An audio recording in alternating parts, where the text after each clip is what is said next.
আসসালামু আলাইকুম রহমতুল্লাহ। 10 মিনিট মাদ্রাসায় আপনাকে স্বাগতম। বাগদাদে সালেহ নামে একজন মুয়াজ্জিন ছিল। সে টানা 40 বছর আজান দিয়েছে।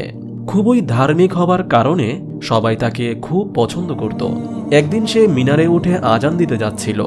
হঠাৎ করে এক সুন্দরী মেয়ের উপর তার নজর পড়ল। মেয়েটা ছিল খ্রিস্টান আর তার বাসা মসজিদের পাশেই ছিল। সালেহ ফিতনায় পড়ে গেল। সেই মেয়েটার বাসার দরজায় ধাক্কা দিল। মেয়েটা দরজা খোলার সাথে সাথে তাকে জড়িয়ে ধরল। মেয়েটা হতভম্ব হয়ে বলল, আপনাকে একজন ঈমানদার লোক হিসেবে জানি, এটা আপনার কেমন আচরণ?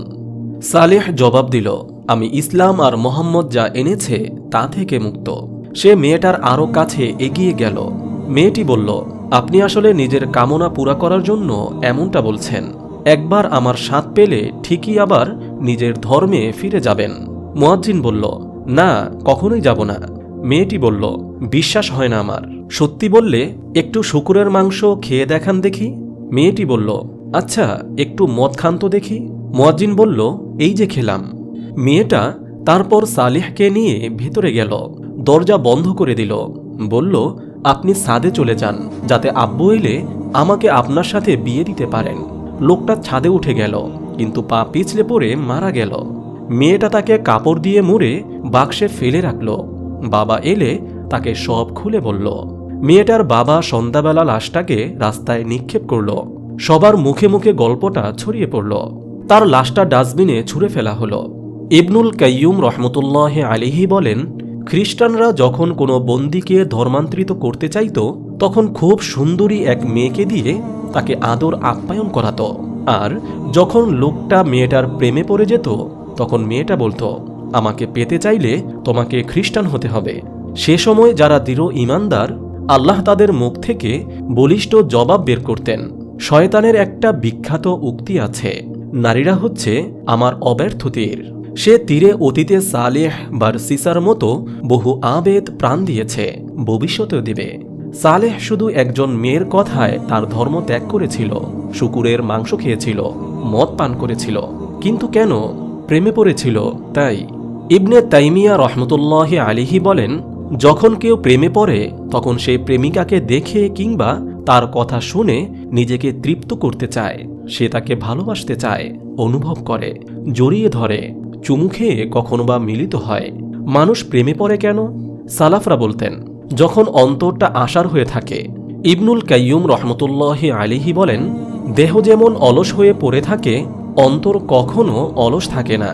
আমাদের নফস আমাদেরকে হয় ভালো নতুবা খারাপ কাজে ব্যস্ত রাখে। শায়েখ সালেহ আল মুনাজ্জিদ হাফিজাহুল্লাহ ব্যাখ্যা করে বলেন, কারো অন্তরে যদি আল্লাহর প্রতি তীব্র ভালোবাসা না থাকে, তবে সে অন্তর স্বাভাবিকভাবেই অন্য কারো প্রতি ভালোবাসা দ্বারা পূর্ণ হয়ে যায়। আমাদের নফস কখনো অলস থাকে না। আমরা যদি একে আল্লাহর আনুগত্যে ব্যস্ত না রাখি, তবে তা আমাদের আল্লাহর অবাধ্যতায় ব্যস্ত রাখবে। তিনি আরও বলেন, কারো অন্তরে আল্লাহর প্রতি ভালোবাসা এবং কারো প্রতি প্রেম একসাথে জায়গা নিতে পারে না। কিন্তু আমাদের মনে প্রশ্ন জাগে, আল্লাহ তাআলা যদি এই তীব্র অনুভূতিগুলো আমাদের মাঝে সৃষ্টি করে থাকেন, যা আমাদের নিয়ন্ত্রণের বাইরে, তবে আমরা দোষী হব কেন? ইবনুল কাইয়ুম রহমতুল্লাহ আলিহি এর উত্তর দিয়েছেন, মানুষ তার ইচ্ছার কারণেই প্রেমে পড়ে। সে ইচ্ছা করেই প্রেমিকাকে দেখে, তার কথা ভাবে, তার সাথে সাক্ষাৎ করতে যায়। যেহেতু তার নিজের কারণেই তার প্রেম তীব্র হয়, তাই সে এবং শুধুমাত্র সেই এর কারণে দায়ী থাকবে। এটা অনেকটা মদ পান করার মতোই। মদ পান করা কারো ব্যক্তিগত ইচ্ছার উপর নির্ভর করে, কিন্তু এর ফলাফল যেমন স্মৃতিভ্রম, হতাশা, বারবার মদ পান করা ইত্যাদি হচ্ছে তার নিয়ন্ত্রণের বাইরে। কিন্তু যেহেতু সে ইচ্ছা করেই মদ পান করেছিল, তাই এটা আমার নিয়ন্ত্রণের বাইরে ছিল বললে তাকে মাফ করা হবে না। আবার অনেকে দাবি করে প্রেম করার কারণে তার হতাশা কেটে গেছে, সে জীবনে বেঁচে থাকার মানে খুঁজে পেয়েছে। কথাগুলো হয়তো সত্যি, কিন্তু আমাদের জীবনে বেঁচে থাকার উদ্দেশ্য কি? সৃষ্টির জন্য নাকি স্রষ্টার জন্য? ইবনে তাইমিয়া রহমতুল্লাহ আলিহি বলেন, প্রেমে পড়ার কারণে মানুষ তার বুদ্ধি আর জ্ঞান হারায়, আদব আর দিন হারায়। সারাক্ষণ এটা নিয়ে পড়ে থাকে, যা তার দিন আর দুনিয়ার উন্নতিতে বাধা হয়ে দাঁড়ায়। এই খারাপ প্রভাবগুলো প্রেমের উপকারিতার চেয়ে কয়েক গুণ বেশি। প্রেম মানেই তাতে উপকারের চেয়ে ক্ষতি অনেক বেশি হবে। শুধু তাই না, প্রেম কখনো কখনো আমাদের কুফুরির দিকে নিয়ে যায়। ইবনুল কাইয়ুম রহমতুল্লাহ আলাইহি ব্যাখ্যা করে বলেন, প্রেমে পড়ে মানুষ প্রেমিকাকে আল্লাহর প্রতিদ্বন্দ্বী বানিয়ে ফেলে। তাদের অন্তরে আল্লাহর চেয়ে প্রেমিকার প্রতি বেশি ভালোবাসা থাকে। এই ধরনের প্রেমকে কখনো ক্ষমা করা হয় না, কারণ এটা হচ্ছে সবচেয়ে জঘন্য শিরিকের মধ্যে একটি। আল্লাহ তাআলা তার সাথে শিরিক করার গুনাহ ক্ষমা করেন না। আল্লাহ তাআলা বলেন, আর কোন লোক এমনও রয়েছে যারা অন্যদের আল্লাহর সমকক্ষ করে এবং তাদের প্রতি তেমনই ভালোবাসে যেভাবে শুধু আল্লাহকেই ভালোবাসা উচিত। কিন্তু যারা আল্লাহর প্রতি ঈমানদার, তাদের ভালোবাসা ওদের তুলনায় বহুগুণ বেশি।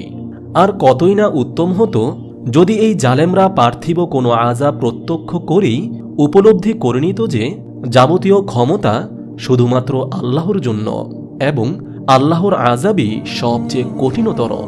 আমাদের প্রেমে পড়ার পিছনে আরেকটা যুক্তি হচ্ছে একে অপরকে দীর্ঘ সময় ধরে বোঝার চেষ্টা করা, ভালোবেসে বিয়ে করা।